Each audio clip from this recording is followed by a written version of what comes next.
Bienvenidos a Mente Abierta. Cocinas y chimeneas tártaras, magníficas desde el punto de vista ornamental, al igual que los edificios en los que los tártaros vivían. Estas chimeneas se utilizaban como una especie de orgullo, revelando la intrincada arquitectura del gusto del propietario a los visitantes y familiares. A diferencia del uso que hacemos de las chimeneas hoy en día, estas no estaban diseñadas para quemar nada. Las chimeneas no se utilizaban para sacar el humo de la chimenea al exterior de la casa. Y el refuerzo en la estructura de la casa no se utilizaba principalmente para proporcionar ningún soporte estructural. La barra de refuerzo de la casa estaba conectada a la cúpula de la torre en la parte superior del tejado, que probablemente estaba llena de diversas sustancias como mercurio, radio o cristal de cuarzo y pilares metálicos que sobresalían de la parte superior a los lados del edificio. Todo este metal se conectaba entonces con el papel metálico que se encontraba en el interior de las chimeneas tártaras originales. Las chimeneas del tártaro no estaban diseñadas para quemar nada. La placa trasera de metal dentro de la chimenea y la chimenea estaba conectada a la armadura, la cúpula superior de la torre y los pilares metálicos exteriores que concentraban el poder del éter y enfocaban esa energía libre en la placa trasera de metal dentro de la chimenea que ionizaba el aire dentro de la chimenea. Este aire ionizado, junto con el ascenso y descenso de las corrientes de aire caliente y frío, creaba un vacío eléctrico bajo presión en el interior de la chimenea. Durante el invierno, las chimeneas actuaban como aspiradoras eléctricas bajo presión que irradiaban el calor atrapado en el interior de la chimenea a través del hogar.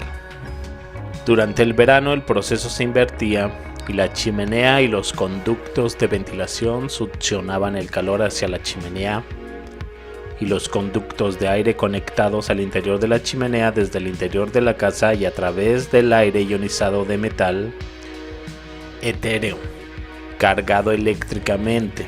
La placa trasera del interior de la chimenea forzaba el calor para calentar la chimenea. Todos esos pilares metálicos que sobresalían de las cimas y los lados de las casas y otros edificios actuaban como antenas eléctricas étereas que aprovechaban el poder del éter y dirigían esa energía libre hacia la chimenea. Los pozos de ventilación, conductos de aire situados en los locales de la casa estaban conectados a la chimenea. La barra de refuerzo, la cúpula en la parte superior del tejado y los pilares metálicos que sobresalían de los lados de la casa actuaban como una tela de araña, atrayendo el éter y concentrando la energía etérica en toda la casa. Al igual que las arañas, son capaces de crecer y sobrevivir sin comida ni agua mientras toquen su tela. Los tártaros eran capaces de crecer y sobrevivir sin comida ni agua mientras permanecieran dentro de su hogar etéreo lleno de energía. Cuando veo los trabajos en mármol, trabajos de hoy con los del pasado, siempre me cuestiono cómo los maestros antiguos consiguen hacer pliegues de ropa y paños en mármol. A veces parecen transparentes. Ni en años de estudio llegaría a algo así. La escultura en mármol es una de las más importantes técnicas de escultura. Se utiliza tanto para figuras de bulto redondo como para los relieves, y en cuanto al género escultórico, sobresale su uso en estatuaria, en sepulcros, en fuentes monumentales y en todo tipo de monumentos públicos. El mármol es una roca metamórfica derivada de la roca caliza. Está compuesto en su mayor parte del mineral calcita, una forma cristalina del carbonato de calcio. La fuente original es la sedimentación del carbonato de calcio en forma de restos de animales microscópicos o materiales similares. La roca caliza así formada sufre un proceso metamórfico en condiciones adecuadas de presión y temperatura. La intrusión de distintos materiales como óxidos metálicos altera la composición y el color del mármol, que de otra forma es blanco.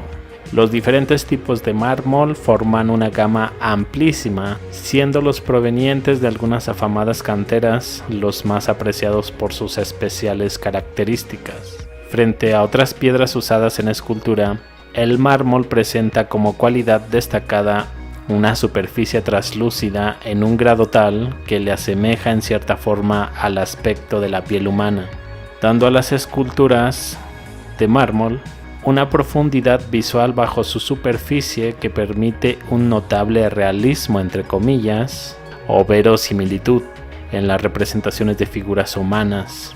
Otras grandes ventajas es la mayor finura de la granulometría del mármol y la relativa facilidad en su talla, que permite detalles mínimos, como representar cabellos y pulimento, hasta las texturas más finas. A medida que transcurre el tiempo, las esculturas en mármol se hacen más sólidas y durables. El mármol es más resistente a la erosión física que otros materiales, resistiendo mejor al agua, excepto cuando es ácida. La conservación del mármol es problemática por varias razones. Al absorber la grasa de la piel cuando se la toca, lo que le lleva a adquirir tonos amarillentos. En cuanto al ataque de los ácidos, aunque en menor medida que la caliza, se ve afectado por ellos, particularmente por la lluvia ácida y las deposiciones de las aves, haciéndole vulnerable a su exposición a la intemperie. En ambas circunstancias, otras rocas como el granito son mucho más resistentes, aunque más difíciles de trabajar y menos apropiados para trabajos refinados. ¿Cuáles son las herramientas técnicas con las que se cuenta para este trabajo? En términos italianos, para la talla del mármol se utiliza la masa, martillo. La variedad es muy amplia. El gli scalpelli, el cincel, también una gran variedad. Se puede identificar con las herramientas utilizadas en la talla de madera, escoplo, formón, buril, gubia, e incluso las utilizadas en cirugía, escalpelo, la subia, el unguieto, pequeña uña entre comillas redondo, la grandina, con múltiples dientes que resultan líneas paralelas, que se usa para dar textura, el escalpelo plano, lo scapezzatore, punta ancha, il flessibile, afiladora en ángulo con una hoja de diamante. También se utilizan distintas herramientas y materiales para el pulimentado, la obtención de distintas texturas en el acabado, incluyendo escofinas, limas, lijas. Para el mármol lo más indicado es la piedra pómez y el esmeril, y productos abrasivos, y en algún caso se usan incluso colorantes. Básicamente, el martillo y el cincel son las herramientas utilizadas en la técnica más habitual para la talla del mármol, similar a la de cualquier obra de cantería. Se emplea desde la antigüedad y aparece descrita en la leyenda de Pigmalión. En Grecia su uso se detecta desde al menos en el siglo VII a.C. Consiste en sostener el extremo afilado del cincel contra el mármol y golpear su extremo romo con el martillo, lo que concentra la energía del golpe en un solo punto de la superficie del bloque, haciendo que una pequeña parte del material se desprenda. Los golpes se dan con más fuerza en el desbastado inicial y con más cuidado según progresa la tarea. Así se continúa en una línea que sigue el entorno deseado. Adquirir pericia en esta técnica requiere un prolongado entrenamiento. Los canteros experimentados pueden mantener durante prolongadas sesiones de trabajo el ritmo adecuado de golpes, acompasando los movimientos de martillo y cincel en la secuencia conveniente para un trabajo eficaz, cuando además de respetar las peculiaridades de la composición de cada bloque para evitar rupturas indeseadas. Para la excavación profunda se usa un taladro, el calado entre comillas, que permite la técnica del teprano, una especie de berbiquí que socava desde un lado del interior, dejando intacta la superficie. Proporciona efectos de luz y sombra que se utilizan especialmente en la decoración escultórica de elementos arquitectónicos en el arte bizantino y arte islámico. Básicamente todo esto es lo que tenemos en el trabajo de la escultura como explicación oficial.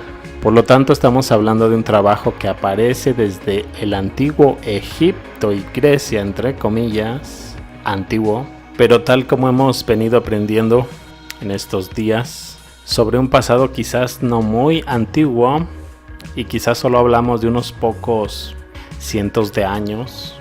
Hay una cosa al esculpir: cuando te pasas del límite, no podrás agregar lo que quitaste.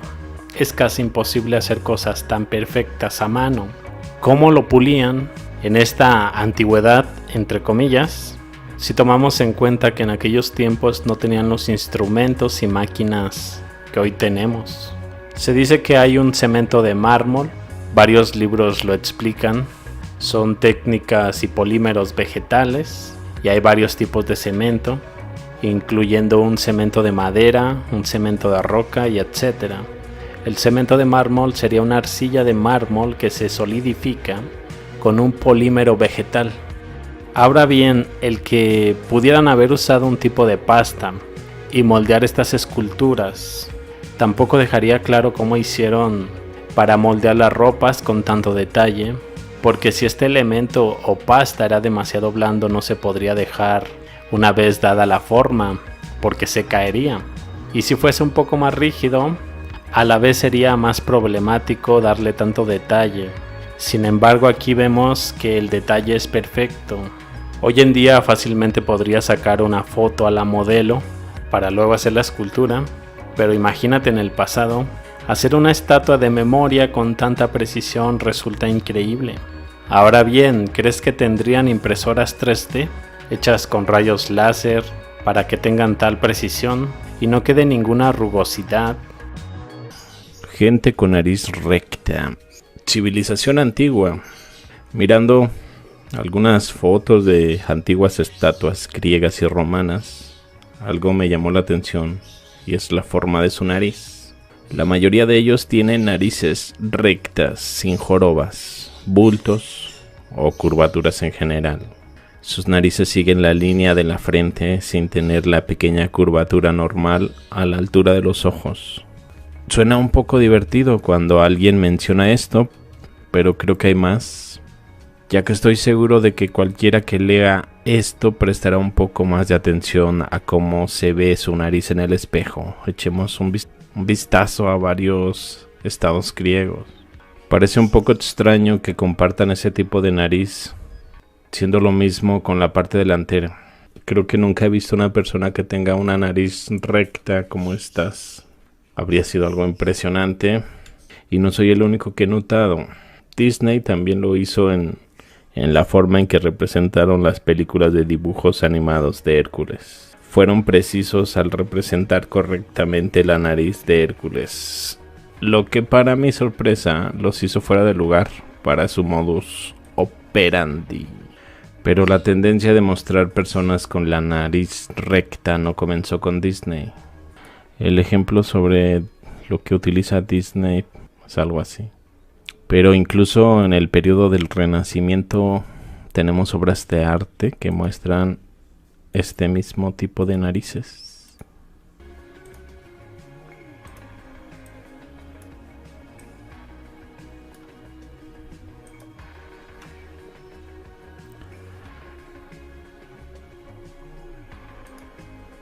Incluso la Estatua de la Libertad, que es Atenea, no se pudo resistir a tener una nariz recta.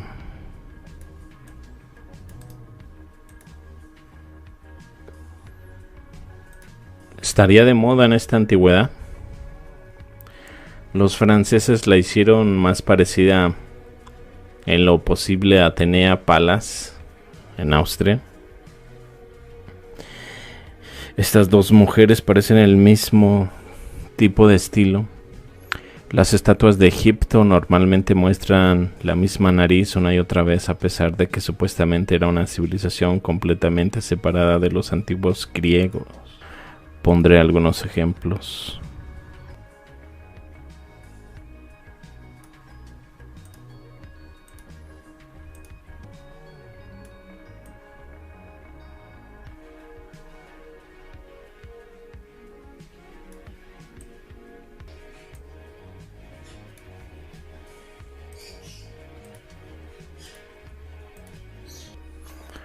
No creo que sea una coincidencia que muchas obras de arte muestren personas de la antigüedad con la misma nariz recta. Realmente podrían haber sido la antigua civilización que construyó gran parte de la arquitectura greco-romana en todo el mundo. Supongo que de alguna manera compartían la misma genética facial que podría haber sido predominante en el acervo genético de su población. Y esto explica por qué tantos vándalos desfiguran estas estatuas. Alguien quiso que este detalle desapareciera de la historia y la solución más rápida es la destrucción total parcial de los mismos. Ese declive de esa gran Tartaria comienza con un desastre natural combinado, más el uso de armas de alta energía, análogas a las nucleares y termonucleares. Una catástrofe fue de escala global y una gran cantidad de pequeñas catástrofes durante los siguientes siglos, es decir, guerras, numerosos incendios graves, inexplicables, epidemias, etc. Es probable que la explosión de Tunguska sea uno de esos ecos de estos eventos. En ese momento se produjo un desplazamiento de los polos terrestres, lo que provoca un poderoso maremoto con un congelamiento instantáneo que provoca la aparición de una capa de hielo, el permafrost, en las tierras de Tartaria, donde alguna vez hubo un clima subtropical, es decir, Rusia y Norteamérica. Entonces, el calentamiento moderno no es más que la restauración de un régimen de temperatura normal en el planeta Tierra, perturbado por interferencias externas en los siglos XVII y XVIII. Esta gran Tartaria continúa su existencia hasta el 1812. Hay un mapa de Tartaria en 1811, donde más existen la Tartaria china y la Tartaria independiente. Por tanto, existen serias razones para creer que la guerra patriótica de 1812, como otras guerras napoleónicas, no es más que una operación militar para destruir a esta Tartaria. Aquí un mapa de 1820, el Atlas de G. Aspin, en el que aún se encuentra la principal Tartaria siberiana o Rusia, sin mencionar la Tartaria independiente y la Tartaria china. Pero esto no es todo. Aquí un mapa de Mitchell de 1860 todavía tiene la Tartaria china e independiente que incluye China. Otro mapa de Woodbridge William de 1845. Tal estado fue borrado de nuevos mapas, fuentes escritas y de la memoria. En cambio, crearon volúmenes de mitos sobre los despóticos mongoles de ojos estrechos, la Horda de Oro. Pero todo tiene su momento. Hay un momento para esparcir las piedras y otro para recogerlas. La muerte de Tartaria y su renacimiento de una nueva forma. Chécate estos informes. El periódico inglés Daily Mail ha bautizado el nuevo robot militar ruso como Iván el Terminator y ha pronosticado el auge de los soldados robots en el ejército del país. El Iron Man ruso fue diseñado y presentado en la exhibición de proyectos de la Fundación de Investigaciones del Futuro homólogo ruso de la DARPA estadounidense. Este robot ya sabe conducir un coche, controla el volante, cambia la marcha, esquiva obstáculos con agilidad, aunque ahora solo sean simulaciones virtuales, ya que la máquina es capaz de hacer todo esto sin la participación de humanos en el proceso. Estos sistemas automáticos escanean la carretera y con la ayuda de la inteligencia artificial toma decisiones. Si tapamos su visión, él simplemente va a parar. También funciona como un avatar. Cuando un operador se viste con un traje de mando especial y guía el robot a una distancia de varios kilómetros mientras la máquina imita todos sus gestos, el objetivo del robot es sustituir a los seres humanos en las operaciones peligrosas vinculadas con el fuego, explosiones o altos niveles de radiación según los diseñadores. Aunque este hombre de hierro, entre comillas, todavía no es un robot totalmente operativo, solo un conjunto de diversas tecnologías unido por un sistema de inteligencia artificial, el diario Daily Mail ya ha ofrecido una visión de su uso bélico como máquinas en el futuro. ¿Qué opinas al respecto de todo esto? Mientras tanto yo me despido, pero los veo más adelante con más información. Hasta luego.